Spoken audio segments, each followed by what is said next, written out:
Which designer had one of the most successful Kickstarter campaigns and then left crowdfunding? Welcome to Tabletop Shop.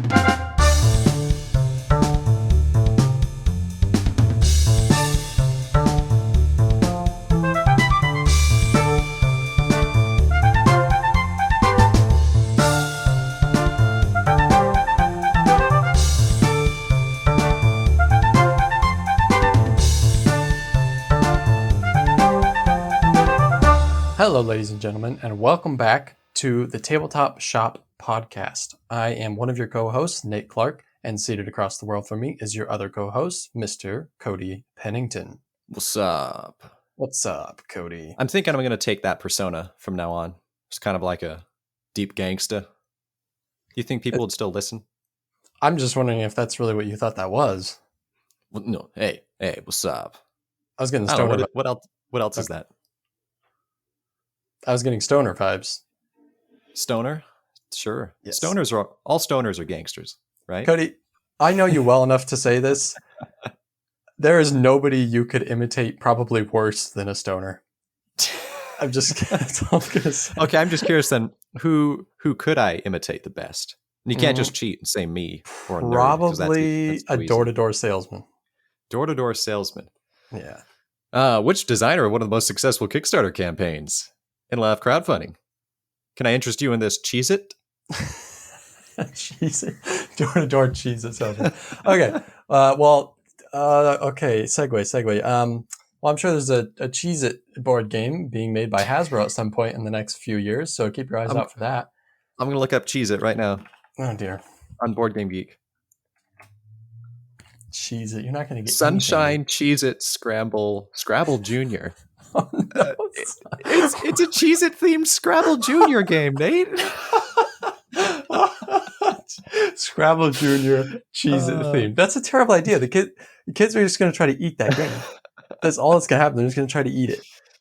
All right. It only has 2 votes, and they both voted for 3. I'm going to go ahead and rank. I'm going to add a rank 1 to this right now.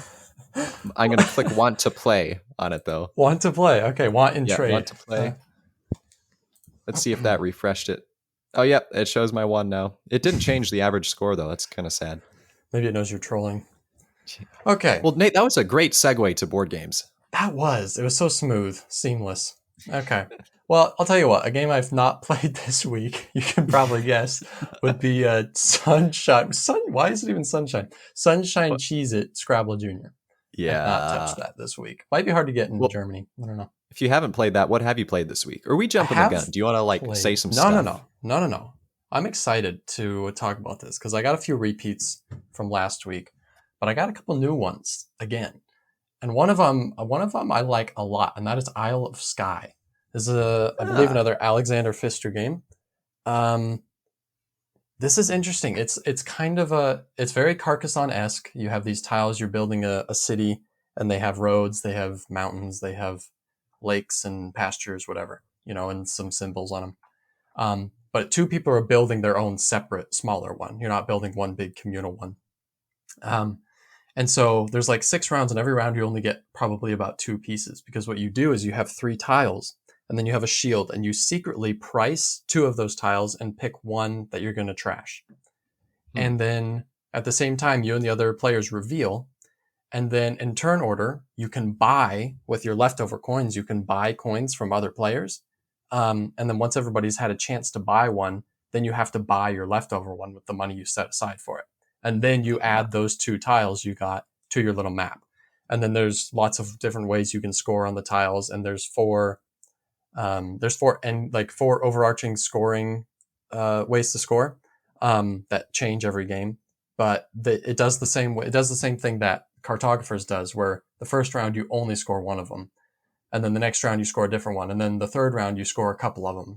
And so it's every round you're scoring a different combination of those 4 overarching scoring things. So I like it a lot. I feel like it's a little too short. I wish it was a longer game. But it's a fun little puzzle. It's decently light, but I love the decision making that goes into pricing your 2 pieces, trying to get in the other player's head, pricing your pieces, and picking one to get rid of. And sometimes you want both your pieces, and you're like, maybe if I jack up the price on both of them, they won't even buy one, So Hmm. it's interesting. It's really, really cool. That's good to hear that you want it to be longer. Usually, I feel like that's even a mark of Right. some Yeah. good games. They're like really big. You're like, it's so good. I just wish it was a shorter experience. But you're sitting here like, no, Well, I want this. I want this longer. and this is also coming from 2-player only experience. So this Ah, is a game that would be longer with more players, definitely. okay. But there is about half the game simultaneous. So yeah. So that's one highly recommend for sure. Um, Another game I had a chance to play this week that is new is Imhotep. I don't know how you say it. Something Egyptian. Um, this is a Phil Walker Harding game. I was a little disappointed. I'm not going to lie. Now I've only played it once, so I need to play it again. It was just a 2-player game also, but it felt a lot lighter than I was expecting. And honestly, I wasn't going off of much for some reason. I just thought it was a heavier game.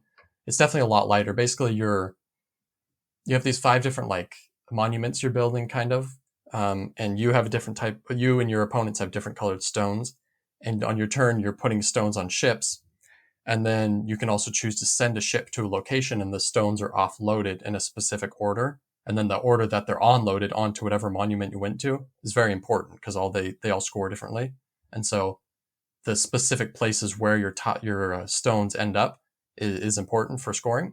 Um, and so it's a fun little back and forth thing of like I place a cube, you place a cube. Should I place a cube or should I just send the ship? Because maybe you'll send it somewhere I don't want it to go. So it's a fun little back and forth game. I want to play it again, but yeah, it was a little bit lighter than I was expecting. Does this So qualify as a trading in the Mediterranean game? no, it Okay. does not, because there's no Mediterranean Sea involved. So But you're still trading. you are, and Egypt does border the Mediterranean, does it? Right? I think so. I think so, Right? but there's no Mediterranean in the game. I We're not. We're also, not geographers, cartographers, well, archaeologists. speaking of cartographers, played that a couple times again this week. I every time I play that game, I like it more, dude. Yeah. That's all I can tell you. Okay. I've already started looking into. There's like 6 different map packs you can get for it, and another like couple mini expansions. So I'm liking this game a lot for sure. You're piquing my interest because I think maybe we talked about this last time, but that's a game where I always look at the cover. I'm like, this looks pretty cool, Yeah, and then I right. look at the game itself. I'm like, this looks pretty terrible. Honestly, dude, it's so cheap though. Like you could probably just kind of sit on it and look every once in a while for used copies. And if you can find one for $10, just jump on it and try it. It's worth it for sure. Okay. All right. Okay. I also played Machikoro and Tiny Towns again this week, but I also had the exclusive opportunity to play a new game that has not been released yet. That's it. Okay. I'm intrigued. Okay, it's a 2-player. Get this, it's a 2-player Dude. little card game. All right, it's an up and coming designer. You might know his name. His name's Cody Pennington. Dude, I So know that guy. I had the opportunity to play Kung Feud, and that title's still in the works. I think. I hope. Maybe. Yeah. Well, that's pretty solid in my mind. Okay. All right. Well, I will let you take over with your games of the week, and if you want to talk more about that, you can. If you don't want to, you don't have to. Okay, I will say when you first started talking about playing a game that hasn't been released yet, I actually was excited, and then I immediately realized that you were probably talking about Kung Feud. Awesome. Sure, I'll talk. I did also play Kung Feud this week. It has been mentioned, I think, in passing before on the podcast as a design concept Possibly. that I've had in the back of my mind for a long time and finally started actually producing. It's a little tactical hand management game where each person basically just starts with 10 health, and then you just deal out the cards just like a trick-taking game. But the cards are going to be either attack cards or defense cards, and so one person will have what's called the lead, where they get to play an attack card, and then the other person has to respond. Either they have the option of playing no cards, or they can play a defense card to try to block some of the damage. They can try to play a card that reverses the lead so that they can start playing attack cards. And then if you ever run out of cards in your hand, and the other person still has cards, they can just start hitting you until they run out of the rest of their cards. And yeah, it's called Kung Feud because you're doing punches and blocks and stuff. Parries. And it's a prototype. So and it's a prototype. Very much so a prototype. Yeah, all very exciting. However, now that I just spoke it into the Etherverse, it's automatically copyrighted, so you can't steal it. So there. But real games that I played this week, I got some Jaws of the Lion action up in there. Again, That, awesome. yeah, still working through that campaign. Kirsten and I were having really tough time with one mission a couple times ago that we were playing. It's called The Greatest Job in the World, and you have to go up and blow up a bunch of stuff and also escape. And you have to blow up all the rooms, and you can't be inside a given room when it explodes. Cool. But then there's all these ghosts in the room that are like hitting you, and you can't actually damage them at all because they're just immune. So it's really annoying. We kept losing, so we gave up and we did a different mission. Yeah, fair. That's my cool story. Yeah, played Cave versus Cave. Oh, okay. That really moved up my top 100 list. I really like that game. I haven't played Caverna itself, but I have played Agricola, and now I played Caverna Cave versus Cave. And How long? I feel like how long is it? I'd say probably 30 to 40 minutes, maybe a little bit longer. It depends how quick you are. Okay. Yeah, it's pretty cool. It's kind of a little engine builder where you're drafting. Well, not drafting. You're getting resources based off of commonly available actions, and if you take an action, the other player can't take it till the end of the round or till the next round. Yeah. And then you can use those resources to add, I guess, rooms to empty spaces that you have excavated in your cave, and then you can activate those rooms later to do cool things, to either get resources or do a more efficient resource conversion. And then at the end of the game, it's whoever has the most points based off of their rooms wins. I'm assuming not as stressful as Agricola. No, not at all. Oh, because you're not even feeding your workers. Food is still a resource that is used for a lot of things, but basically it just comes down to if you don't have food, you just can't do the thing. But it's not like you're getting punished and getting negative points. Yeah, just a resource, basically. Sure, yeah. It's pretty great, though. It's just a streamlined, to me, Uwe Rosenberg experience. And I say that loosely since I've only played 2 Uwe Rosenberg games now. Yeah, he has a lot of... Yeah, he has a very, very big, large portfolio. He has little card games. Like Patchwork is like a super light polyomino game. He's all over the place. That's the thing about Uwe is like he is all over the place as far as like the weight scale goes of his games. So Uwe Rosenberg is going to come up later in this episode. Remind me about him, and I will try to do that. So that's my cool story. Also played Nidavellir this week. I love that game, man. I'm sorry. It actually gave me an idea for a board banter we should do at some time. Top 5, top 3, whatever games we like that everyone else hates. Oh, okay. Because I know you're not a big fan of this game, and my wife is also not a big fan of this game, but I love this game. Yeah, that could be fun. It's fantastic. That could be fun.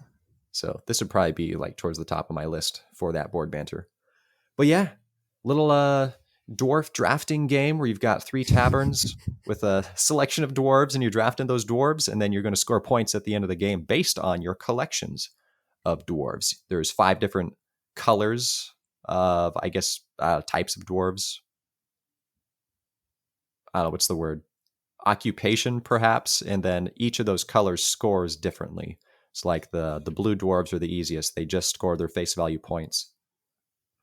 But then the yellow dwarves, they score kind of like King Domino, where King Domino scores number of crowns times number of spaces that those crowns occupy. And this one is you score number of points times how many of those ranks of cards you have. So it's pretty cool. You can kind of diversify your strategies each time, and then you're also trying to convert your bidding coins to get more points off of them at the end of the game and make stronger bids. It's an excellent game, and Nate, I don't know why you dislike it so much. Well, maybe we should just have a beer game of the week some week, and we can go back and forth on it. All right, that sounds great. And finally, just played yesterday, Ares Expedition once more. We've talked about that game before. We don't need to. It's a good game. We've talked about it a lot. You know what? You as the listener have the obligation to go listen to another one of our episodes if you want to hear more about Ares Expedition. So pretty much pick an episode, and it's probably come up. So, well, I feel like that's enough about us. Even though we're going to keep talking, we should move on, Nate, to the game of the week.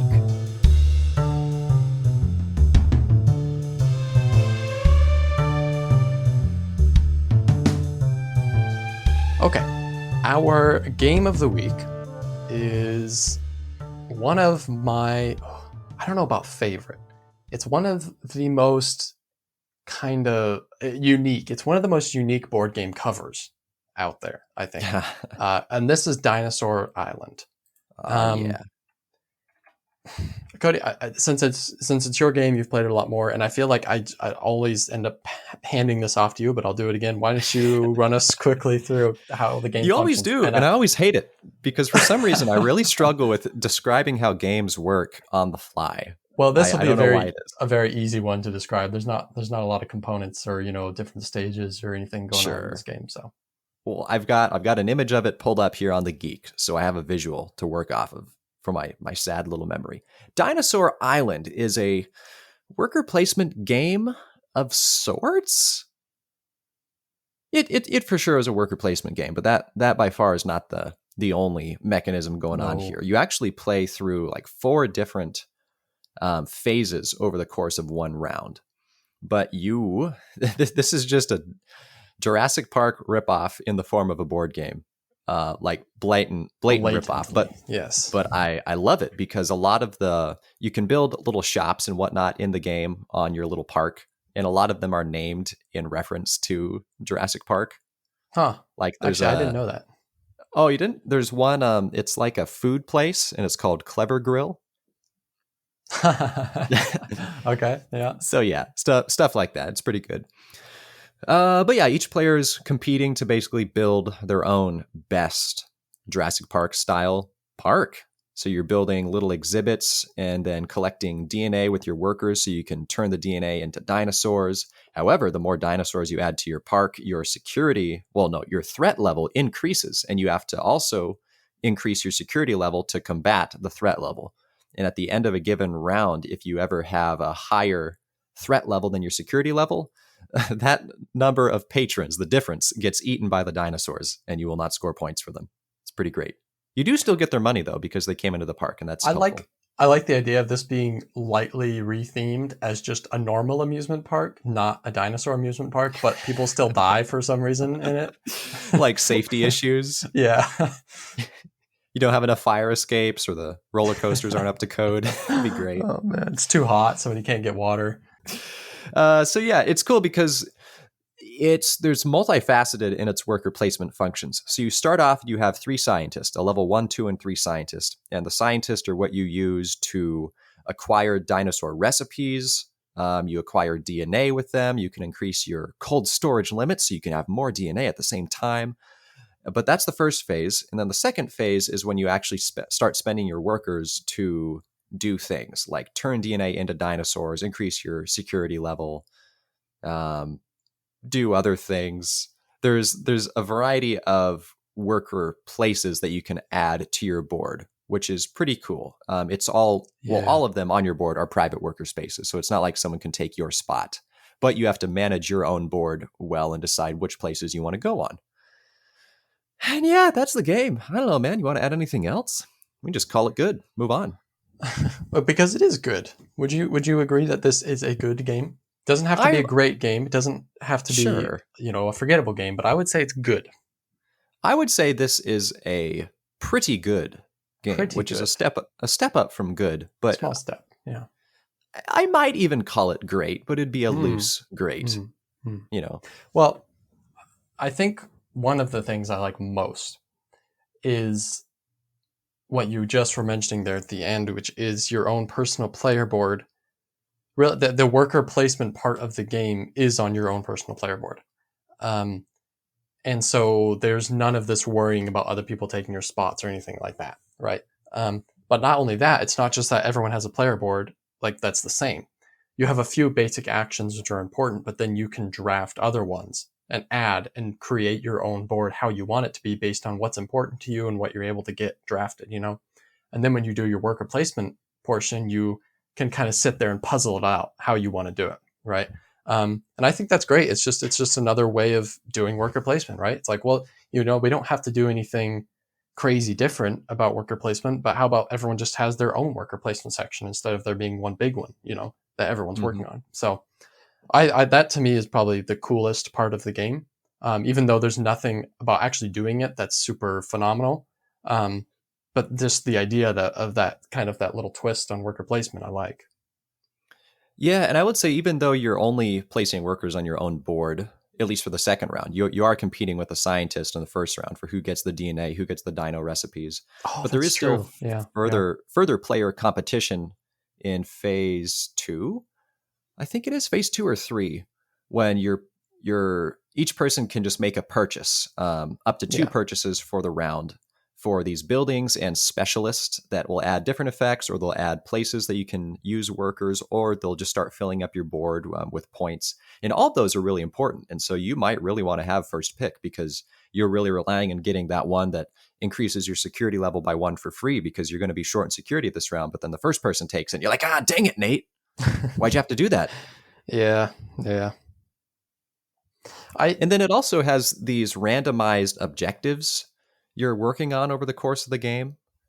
You can choose either a short game, medium game, or long game, which I have not seen before.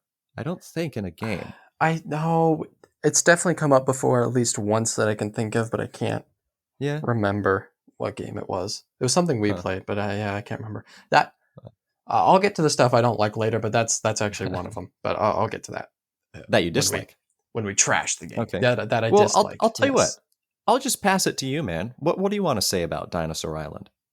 Well, I like I already said, I really like the your player mat and what you're doing on there. Um, what I would really say about the game is that it kind of feels like mechanism salad. You know what I mean? Like to the point that there's not even a main board. The game is so broken down into different sections that every section just has its own board. There's no main game board. So it's like, okay, we're doing phase 1 over here on this little board, and then phase 2 on this board with the cards that come off it, and then phase 3 is on your board, and then phase 4 is on the other half of your board. But it's just there's worker placement, and there's technically dice drafting, but that's kind of it's not really. And then card drafting, and then worker placement again on your own board, and then I don't know what you would kind of not polyomino, but kind of a map building thing when you're placing dinos and locations on your map. And then there's a not really push your luck, but there's bag pulling, like at least or yeah, I don't know. It feels like there's a lot of different things going on. And I think for the most part, it does work pretty well. But the game, for that reason, is also very overwhelming the first time you play it. Like trying to wrap your head around the game and everything and how everything affects other things and what you should even be kind of trying to do is really, really, it's pretty difficult the first time you play it. Yeah, I'll give you that. What sticks out to you that you kind of when you think about Dinosaur and you're like, you know what I really appreciate about it is, whatever. Also, the look.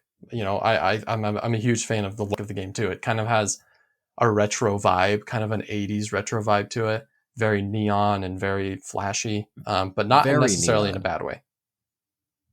Yeah, it's almost not really what you'd expect from a dinosaur-themed game. You've just got all these crazy colors. There's a lot of pinks, a lot of neon blues, neon greens. Honestly, what you said about the different boards, how there's not really one common board, I actually don't mind that. I will say, in general, for some reason, this game doesn't really come to mind for one that I immediately want to get out and play. My wife likes it a lot more, so usually we'll play it more because she likes to play it, and I still enjoy it. But what you said for the boards, I don't mind because I like how it actually kind of breaks up the sections of the game. It probably would be cool if it was all condensed into one. I dislike how you have to set it up and make everything fit. But what I appreciate is having 3 different central boards in the game kind of gives you a place to focus on according to what's going on in the game. So start with phase 1, and you've got the dice drafting for the DNA. You've got the dinosaurs. You've got the cold storage limits you're working on. You can just look at that board, and that's what's going on. And then there's like a clear cut. You move on to phase 2, and now you're making your purchases for different buildings, different specialists to add to the game. And then phase 3, it's like, okay, we did all the other stuff. Now I'm just going to look at my own board and go. And then we resolve at the end. Why do you think that they did break it up instead of because you could have taken phase 1 and phase 2 of this game and made them into one big-ish central game board, right? Because then phase 3 and phase 4 are on your own personal board. So phase 1 and phase 2 could have been their own game board. Why do you think they broke it up and didn't do that? Yeah, I don't know. Could have just been a component thing, because the phase 2 board, I mean, there's a section to the right of it where you have to have a bunch of tokens and cards laid out available. True, but I mean, that would be on the side of the game board anyways, and you could still, peter off your cards from that. Yeah, I guess that's true. I don't really know why they chose to do it like I that. I mean, I have a will theory. say I appreciate it. I have a theory. What And you I'm got? going to segue into my dislikes of this game. I would guess it's because the game is such a freaking table hog. This game, my goodness, It really is. this game, this might be the biggest table hog I can think of, really, as far as, I don't know, like I haven't played any huge space games or any of that kind of stuff, but this one's up there for me. And again, it doesn't have a big central board, but it has so many, like the player boards are pretty sizable. And there's so many cards over here and cards over there and this bag here and big boards here. And it's just... Well, and every player has 2 boards, not just one. Oh, that's right. I was thinking it was one split into 2 sections, but you're right. Everybody has 2. No, 2 fairly large-sized boards. Yeah. It's crazy. So that's one thing I don't like. And kind of hand in hand with that is the setup and takedown is also atrocious in this game. Yeah. There's so much you have to do. And it's just... And then storing it and, just when you're taking it down and putting everything back together and just... Oh, man. That's probably and I mean, that's one of the biggest reasons I don't want to pull certain games off the shelf, because I'm like, it's just so much work to get it out. And then once you're done, to put it away, So that's another thing that kind of bugs me about it. And then the game length thing that you mentioned also is something that irks me a little bit. It's not a big thing. And in a way, I appreciate that you have some pretty easy control over the length of the game, instead of like, oh, this game's too long. How can we try and make it shorter for our own, kind of house rules? I like that. It makes me so mad to have to make that decision at the beginning of the game. Like, okay, everybody, how long does the game want to be? Long, short, medium? Okay, everybody wants to do different things. Okay, and that's never happened, but it's that, like, you already have to make a decision, not in the game, but actually about the game on a more on a zoomed out level, and I don't know. Sure. It's almost hard to explain why that makes me angry, but it does. The last thing also that bugs me about this game, and okay, before I even get to this, I just want to say I do like the game, actually, quite a bit. I think what it does is interesting. I like the different sections, even if I was kind of, harping on it a little bit. I like the different phases of the game, and I like that you're doing card drafting and worker placement and this and that, I actually like that, and I think the game looks great, and I do think it's a lot of fun. So I just want to say that before I continue on my little rant here. Why are we using plastic meeples and plastic dino meeples? Come on, man. That is the cheapest. These are the cheapest feeling things, like in any game. The cheapest feeling components I think I've felt in any game practically. I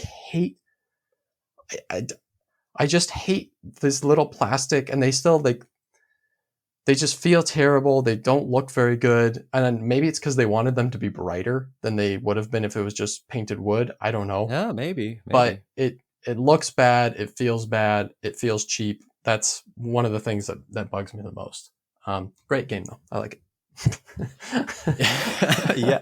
I mean, so yeah, I guess I'll just try to work through your stuff chronologically, because basically I agree with all of it. All right. That's again, nice. I like the game. It's a pretty great game. The main reason I don't like trying to get it to the table is because it's so long to set up. It takes up so much space. It is a beast. And then putting it away. Not only are there so many things to put all in their own little individual bags and make sure you got sorted away, but then it's difficult. It's a West Kingdom game, man, that you're trying to smash into this box. It's still a big box, but it's a challenge to make sure you fit everything right so the box or the lid closes enough. I think if you bought a custom insert for this, it would just be nothing. You just get a package of air that says "Good luck." And they'd still charge you $20 for it. So yeah, board hog, even a 2-player game, this takes up most of the table. It's kind of crazy. I don't know if I've played a 4-player game. Did Anna play with us? No, I don't think so. No. So the most I played then is a 3-player game, you, me, and Kirsten, and that was nightmare enough trying to fit everything on the table and not knock everything down.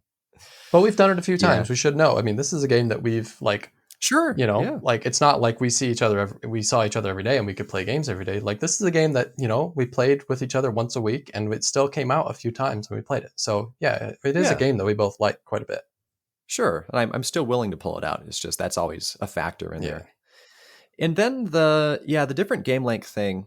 It's a cool idea on paper, but it just doesn't really play out in the game itself, I think, if you want a short, medium, or long game.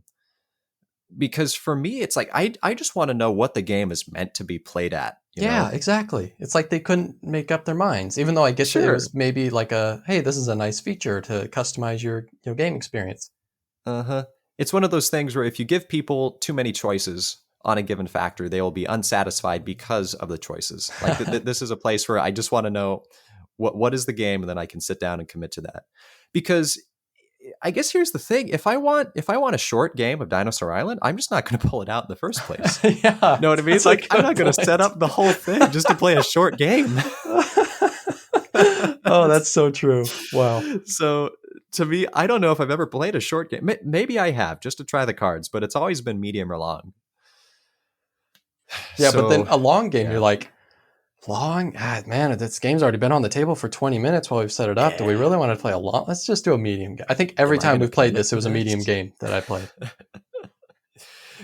Okay, here's a factor. Maybe you shuffle up all of the cards, short, medium, long, and you just make the game end once all 3 of those cards have been completed, but you just play whatever you could do, whatever length of cards come out. You could do one of each, and then you would still technically have a medium length game, right? Oh, no, because it'd be less than average probably. But anyways, this is getting into the weeds a little bit here. Well, wait. My final thing though is yes, I despise the plastic components of this game. The big DNA dice, those are fine. Even the player board cubes are fine because they're kind of rounded. They're fine.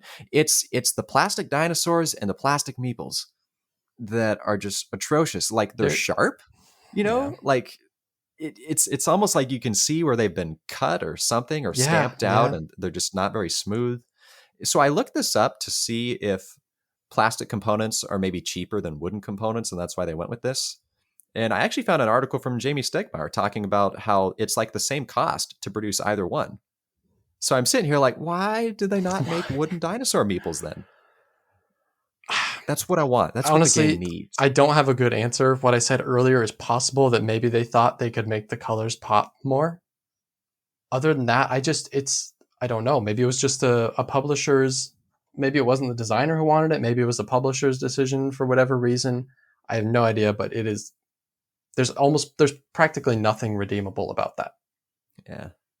So I'll tell you what though, audience, individual viewer, you right there listening to this right now, I'm talking to you, Frank and Misty. You guys need to go buy Tiny Epic Dinosaurs, baby. Okay, tell me about this. It's a different experience, of course. The mechanics are fairly different, but in the same way that Tiny Epic Zombies feels to me like Dead of Winter trimmed down into a more streamlined small game, Tiny Epic Dinosaurs is Dinosaur Island streamed down to a just simpler dinosaur experience. And Nate, get this. I'm getting it. No, get this. Drum roll. Give me a drum roll. The dinosaur meeples are wooden. Hey. And it's satisfying and it works and it's fine. And that's all I have to say. I feel like maybe the only reason you like Tiny Epic Dinosaurs more is because it has wooden meeples. And I'm guessing the setup and takedown, this is just going out on a limb, I'm guessing it's probably also less. Yeah, it is much smaller. Okay. Anything else? Any remarks? Leaving remarks? you would like to give before we move on about Dinosaur Island? The game is clever. It doesn't take itself seriously, and it has a good sense of humor, and so I appreciate that. True. The next time we play, I need to read some more of the flavor stuff, and try and pick up on some more of the jokes and whatnot. Yeah, it's pretty cool. Yeah. Well, enough about that though. What should we do now? What do you want to do now, Nate? Should we just hang up the call? Have we accomplished what we've came here to do? A nice 30-minute episode. Sure. Yeah. Yeah. Or go ahead. No, go ahead. Or what, Cody? We could talk about that little tagline I gave at the beginning of this episode. Maybe you, Frank, and Misty figured out what I was talking about.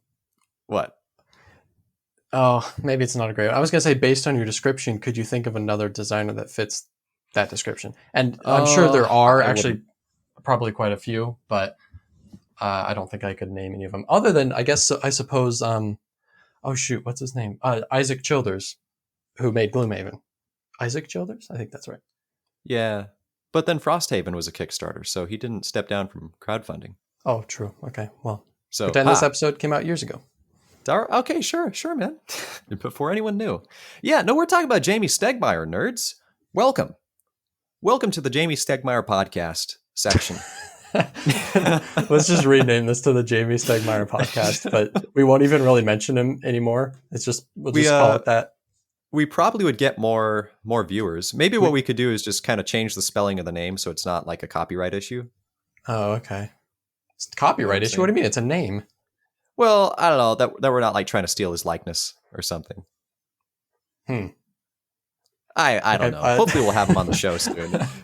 But yeah, it's a designer spotlight episode, and we're going to be talking about Jamey Stegmaier. As is tradition for the long tradition of one other designer spotlight episodes we've done. Yes. I will cover the bio that I could uncover for this designer, and Nate will cover the majority of the games, and then we'll just talk about it. Yes. Just want to feature this designer that we both appreciate. Am I right? Yes, you are definitely right. We could definitely start out kind of by saying that Scythe was kind of the thing that really pushed us off the deep end into the board game world.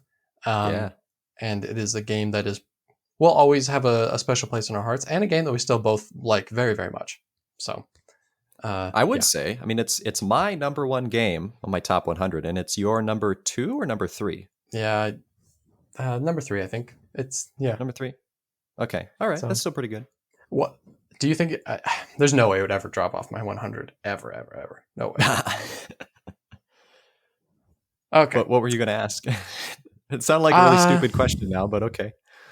What was I going to ask? I don't know. Yeah. Probably nothing worth asking. How about instead I inform you and the audience on some Stonemaier and Stegmaier games. Some Stonemaier games? So, as already mentioned, Scythe would probably be the biggest, surely be the biggest hit of all of his games. Viticulture also, though, is obviously a very notable one that a lot of people would be familiar with. It came out in 2011, I think, but then was kind of remastered with a second Essential Edition. And then Tapestry also, I think, is one that made some waves when it came out. So those are kind of, I would say those are his big 3, at least based on the Board Game Geek ratings. They are definitively his big 3. But he is, of course, also part of one of the co-founders of Stonemaier Games. So Jamey Stegmaier and Alan Stone founded Stonemaier Games, which I'm sure you probably mentioned as well. But then you can include Wingspan and Between Two Cities or Between Two Castles of Mad King Ludwig. And even actually the newest second edition of Libertalia that Stonemaier just did are some other notable ones by Stonemaier Games. While none of those are actually designed by Jamey Stegmaier, they are games that he still obviously was involved in to a certain extent. Sure, yeah. So, did you say Wingspan? I did say Wingspan. Yes. Okay. That's Elizabeth Hargrave, I think. Yeah. The designer. But also, I wanted to. So, Scythe, Viticulture, and Tapestry are the big ones for sure. I think one thing I appreciate about his designs, talking about just those 3 specifically, is that I feel like they are all very unique designs. The Scythe thing with the player boards is just, when I first saw that, and granted I hadn't had a lot of exposure to games, but those player boards in Scythe are just, Oh yeah, those are a feat in and of themselves. Those things are double amazing, layered, dude. double printed. Yeah, well, I mean, okay, yes, the production quality also, and that's another thing we could talk about with Stonemaier games, especially. The production quality is always of the highest quality. But I was gonna say, that the actual mats themselves are great. They're so well designed. Like the strategy in the action selection and modifying your own personal board and on all the things you can do with them are like, it's a Yeah, unique man. design. It's very good. Also, this idea of creating kind of what feels like a war game when you get into it, but you realize it's a trap. It's not actually a war game. It's an economic game, and maybe there will be a battle or two. So, yeah, some conflict. But then also the viticulture has its own charm too. It's there. I should have maybe researched a little bit before I make this bold statement, but I feel like it was or probably was one of the first games about making wine. I know there are others. I mean, seriously, I'm sure it is. Yeah. who would think that would be a good idea for a board game design? But yeah, wow. And that was back in 2011 too. Now you can kind of get away with, like, if the game looks good and has a solid design, you can kind of get away with any theme, really. People will still buy it. But I don't know. I feel like a wine theme, over 10 years ago was maybe a little daring, but I could be wrong on that. And then Tapestry is just also another game that's just a bunch of tracks that you're moving up on, basically. But yeah, man, I'd call it Tapestry is a weird one. A pseudo Civ game. I would not call it a civilization game at all. I don't think it's just moving up tracks. The game is what it is. Hey, you want to know what's funny? Huh. I listened to a podcast. Ben Maddox, #5Games for Doomsday. This is part of where I did my research for Jamey's background and stuff. He designed Tapestry intentionally as a civilization game. That's what he wanted to make. I guess the question is, what defines a civilization game, right? If it's just the theme, then yes, right? You can't argue that it's not if you're just going off of the theme. But all the game is moving up tracks, right? Maybe drafting a little bit of cards, and then maybe placing some towers out on a board and some land tiles out on a board if you want to. If you don't want to, you don't have to, right? Yeah. It's not like it has to be a core thing of your strategy. So sure. To me, it's so abstracted, and I love the game. I absolutely love the game. I've played this game a lot of times. I think it's the game looks great, feels great, but I don't think the theme necessarily integrates too well. Yeah. I don't really think so either. You could basically stamp and just reskin this game with some other idea, and it would still function just fine. And I would still like it. Sure. And well, the whole idea of it being a tapestry is because you're playing down these tapestry cards throughout the game. Until you finish your little tapestry. I think you have to play 4? Was it 3? You play 4, I think. 4 of them? Okay. And each of them represents sort of a technological focus or a political focus or a philosophical focus that your, I guess, pseudo country undertakes for that era. And then at the end of it, you have like this story of what your country did.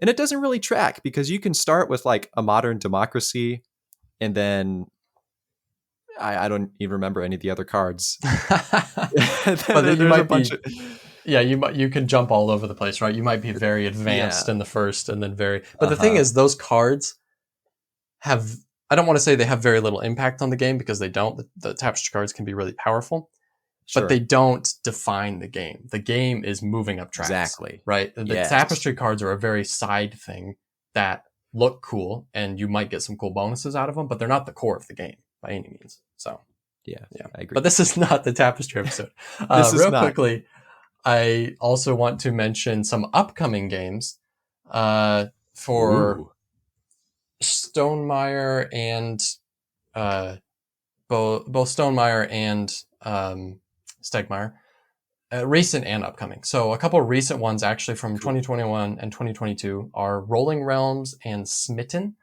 Hmm. Rolling Realms is a game that Stegmaier designed during COVID, which is a really, really light roll and write game, or flip and write, maybe. No, I think it's roll and write. Oh, Hmm. it's called Rolling Realms. What am I saying? But Rolling Realms. What kind of game should this be? Let's make it a flippin' right. uh, but it's a very simple roll and write where you have kind of just like three different cards that you're kind of filling out. And you can kind of have a bunch of different combinations of three different cards in front of you. And actually what's cool about the game is that it's almost like a living card game in a way, because they keep releasing promo packs or whatever for games. So every card you have is like named after a game kind of. So there might be one Tapestry card and one Terra Mystica card and one Arc Nova card. And you're doing this little mini game kind of on it as part of your roll and write. So kind of an interesting, unique idea. And I've then never heard of this. Yeah, you should check it out. And then Smitten is a very, very light, cooperative kind of, I guess, panorama game is what it's called. I don't know too much about it. For me, light cooperative game is something that I turn tail and run the other way. I'm kind of not interested. I already don't like cooperative games very much, and then if they're light cooperative games, I'm really kind of like not interested. But it's more about what the game looks like. I think it's a very pretty game, and you're laying cards out and kind of creating a picture. So there's that. And then I would also like to note that the Tapestry expansion number 3 is coming in the first quarter or the first half of 2023, as well as an insert for the box that will accommodate all 3 of the expansions, which for those of you who have the original Tapestry game, you know that it's kind of a tight fit already. Yeah. But there will be a custom insert as well as a third expansion for Tapestry, and most likely the last expansion for Tapestry, Jamey Stegmaier said, coming at some point in the next 5 or 6 months. So those are both things I'm very much looking forward to. On the subject of expansions, I was just thinking about this the other day. Let's just say Rise of Fenris, possibly one of the greatest game expansions that has ever come out. Rise of that Fenris. I've played. I guess I haven't played that many expansions, but what got me on this track is when I was actually adding rates, like out of 10 to all the games I played on Board Game Geek, and I was coming to expansions. I was trying to figure out how I wanted to approach ranking an expansion. First, I was just going to give it whatever the score was for the game it's attached to, but then I was like, nah, I'll rate it based on like how it contributes to the game. And I guess it just got me thinking, like, look at Everdell. You have Belfair and Spirecrest and Pearlbrook, and they add some stuff to the game. It's kind of interesting. But Rise of Fenris adds this whole story to the game. It adds this whole layer of a campaign that you can play through. It also adds 2 very unique playable factions that kind of defy the standard very much rules that the rest of the factions have played as. Yeah. It's such an interesting conglomeration of stuff that it adds to the game, where it makes the game so much more when you're playing the Rise of Fenris. That's just kind of my little thought. What do you think?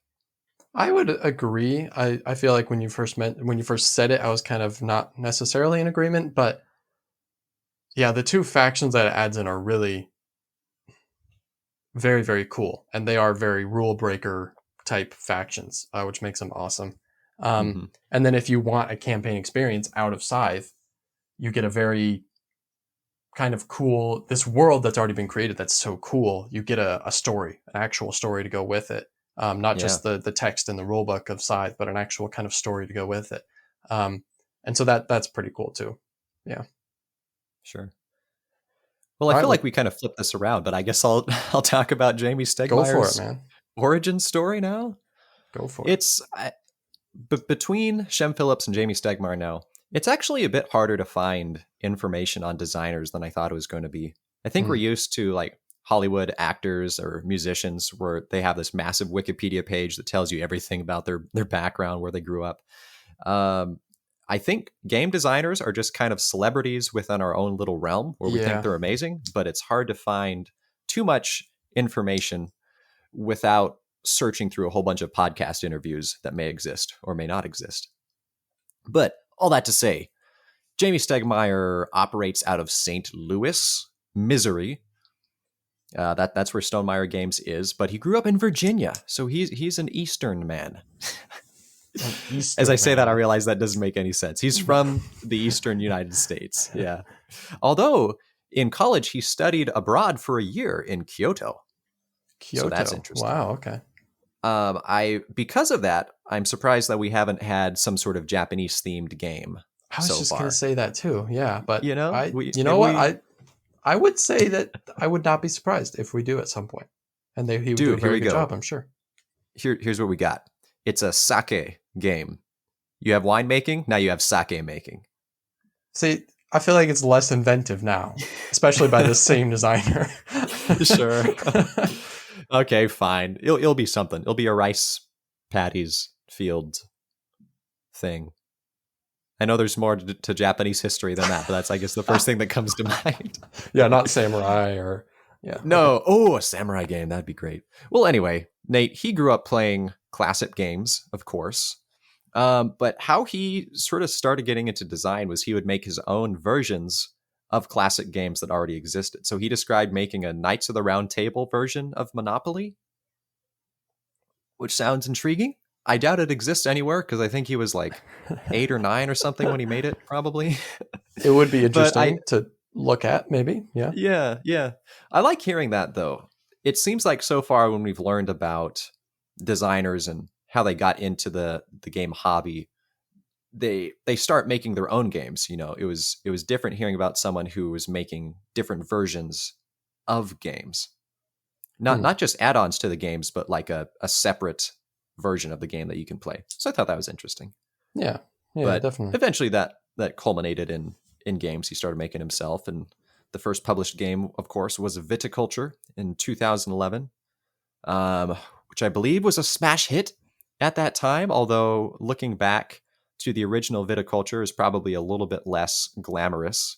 You really want to get that Essential Edition so you can get the Grande Worker. And then pair it with the Tuscany Essential Edition, and you've got a masterful game. For sure. Yeah.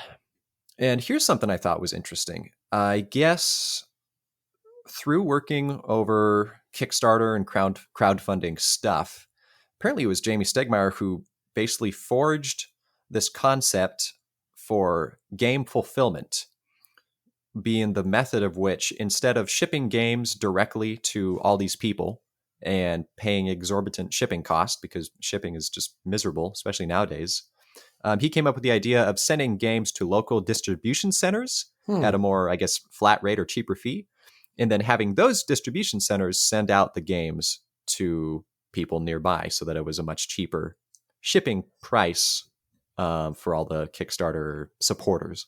Interesting. I don't know much about Kickstarter, but I did not even know that was a possibility, actually. Yeah, I didn't know much either, but from the way Jamey was describing it, sounds like this basically he was the first one to really get this going, and now that's just a standard in the Kickstarter industry. So I thought that was pretty cool. That is pretty cool, yeah. Yeah. But all that culminated in Scythe 2016, or rather, I think the Kickstarter was 2015. Arguably one of the most successful Kickstarters that has existed. Granted, there's been bigger Kickstarters since then. I mean, Frosthaven was almost $13 million, I think. And Scythe was 1.8, though, which was crazy at the time. And despite that being such a mega successful Kickstarter, it was over that process that Jamey finally decided to just leave Kickstarter and decided to just start producing and publishing his own games. And that's how the publishing company came about. I guess he got like really emotionally burned out from it. He was describing in one podcast just how people are just kind of whack, I guess, which makes a lot of sense. But he was saying that they were doing really good with Scythe. They made sure to under-promise and then over-deliver. And so they were getting games out much earlier than the deadline or whatever they promised the game to backers. So, for example, they had someone that they were shipping games out like 6 weeks early, but the customers were upset that they weren't getting the game 7 weeks early. What? It's like, I guess this is just the community. This is what humanity has come to. And so even though the game did so well, even so, I guess he was still just dealing with all this customer support service nonsense and people just being upset or complaining or constantly asking about when the game's going to come out. And so he was just done with that. And now we have Stonemaier Games, the publishing company. So okay, interesting. So Stonemaier, but so Stonemaier Games did not exist before that at all then? Because I mean, like Viticulture is still a Stonemaier game, though. Yeah, but is that like a new reprint? Yeah, I don't know. Printed version? I'm not sure. It may have existed, but it may have just switched to the publishing model instead of the Kickstarter model after Scythe. So yeah. But yeah, that's my cool story. Apparently, Gabe Barrett personally told me that Jamey is really good at being on other people's podcasts. And I've actually heard on some other podcasts, Jamey talk about this, how he like doesn't really care. He's happy to engage with small channels and small audiences, and he just likes doing that. So for sure, we will reach out and have him on the show at some point. But we'll probably reach out, and hopefully he will be generous enough to donate some of his time, and hopefully we will have him on the show. Oh yes. But we'll probably wait to reach out until you are back in the States and we're not trying to coordinate like 3 different schedules and time zones. 3 different time zones would be quite a pain for sure. That'd be quite weird. But yeah, we hope to have him on the show soon. That he would grace us with his presence and he can tell us all about stuff. Cut. That's awesome. Well, Nate, anything else you want to add to Frank and Misty? Well, I just think that now I'm really looking forward to hearing Jamey Stegmaier just talk about stuff. You know, if we have him on the podcast, that'll be the first question I ask him. Hey, you know, Jamey, tell us about some stuff. And then I won't ask anything else. I'll just, just silence. So neither of us will. We'll just sit there the whole time and we'll just let Jamey talk about whatever he wants to talk about. He would hang up in the first 5 minutes. I'd be like, well, no more small podcast interviews for me. These guys ruined it for everybody. We'll be the ones. Yeah. Well, thank you everybody for listening. Hopefully you enjoyed this episode. If you want to reach out to us, you can do so at tabletopshop23@gmail.com. You can also find us on Instagram as tabletopshop23 and Facebook as Tabletop Shop Podcast. Yeah. And good folks, if you want to help us out, we really need your help. If you're listening on Spotify, give us a little rating. I always try to add questions or polls in each of these episodes. You want to engage there and just show us your support. If you're on YouTube, if you want to hit subscribe, hit like, comment about how great our hair is, even though you can't see us, that'd be great. We appreciate your appreciation of stuff. And we appreciate any contact. We like conversing with people and, getting feedback on stuff. So yeah. Oh yeah, we have an email, tabletopshop23@gmail.com. Send us stuff. Correct. We'll respond. Yeah. And remember, Stonemaier makes good games and you should buy them. And Jamey Stegmaier should pay us for saying this. Thanks for tuning in, folks. This has been the Tabletop Shop Podcast. We release our primary episodes every other Wednesday with something a little different on the opposite Wednesdays. Who knows what will happen? We'll see. Find out next Wednesday. And thanks for stopping by the shop.